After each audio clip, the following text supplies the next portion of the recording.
this video, we're going to go over how to set your home page, how to adjust the menus within your course for students to have the most success.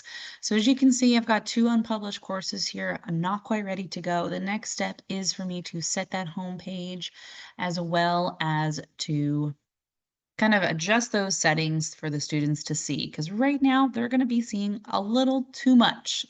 They might feel overwhelmed. So let me walk through. I clicked in. As you can see, I don't have modules. I don't have assignments yet, but I did make my home page. So let's go ahead and set that. That is the first thing that I want students to see when they come into my course. So on the right-hand side, we're going to click Choose Home Page. I don't have a front page selected. This is really kind of the first place that can force you to do that. So let's go and click there. So here's my home page already made. So I'm going to click on these three dots and hit Use as Front Page. And so that's kind of already set for us. Let's click Home. It's not there yet. We still haven't chosen it. Let's go back, choose Home Page. And here it is, pages, front page, home page. And this is where I could change it if I wanted to make a different page to show up first. But then I'm going to click Save. And as you can see, my sample class is ready to go. If you want to view how I have these clickable buttons and interactive daily agenda, you can view some other videos where I walk through specifically how to set up pages in detail.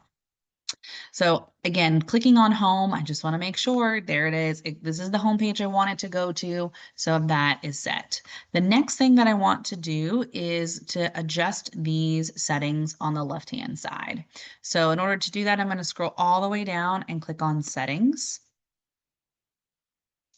In another video, I show where you can upload a picture, edit your name and course code.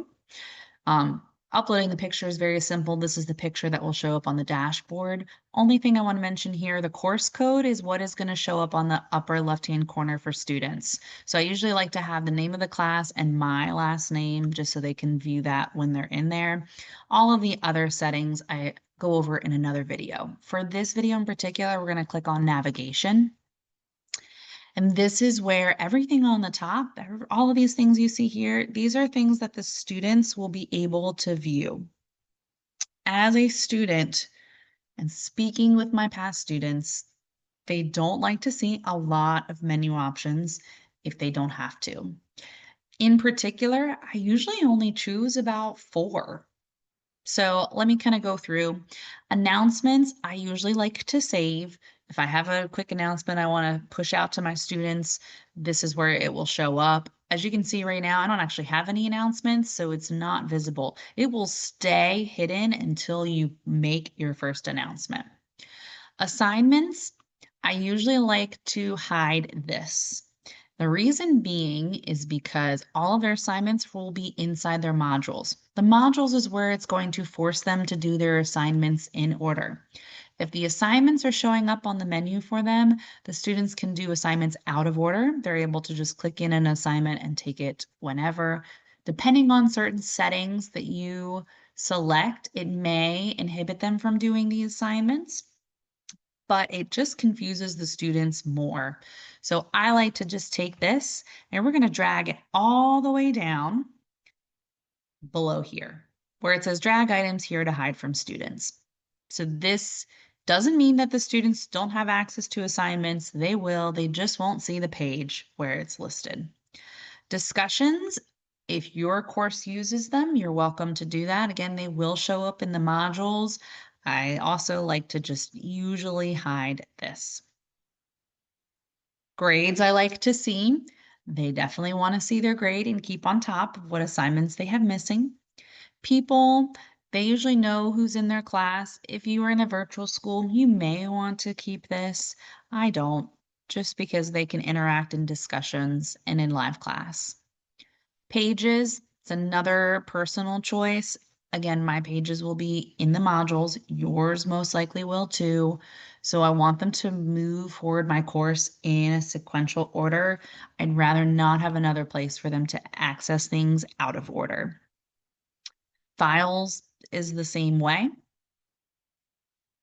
Files is usually where you're keeping stuff to kind of post onto a page. If you want students to have access to it, you can.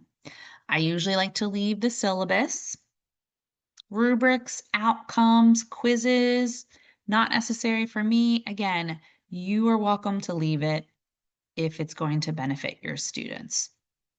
In most settings, students prefer less menu options. The modules you definitely want to leave.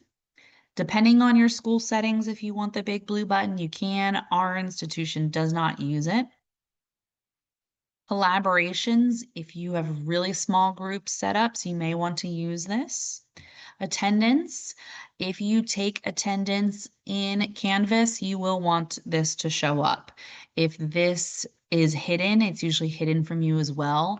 So if you want to quickly take attendance in class, you kind of want this to show up on the left side menu. And for students to be able to access and view what their attendance looks like, you would want to leave that.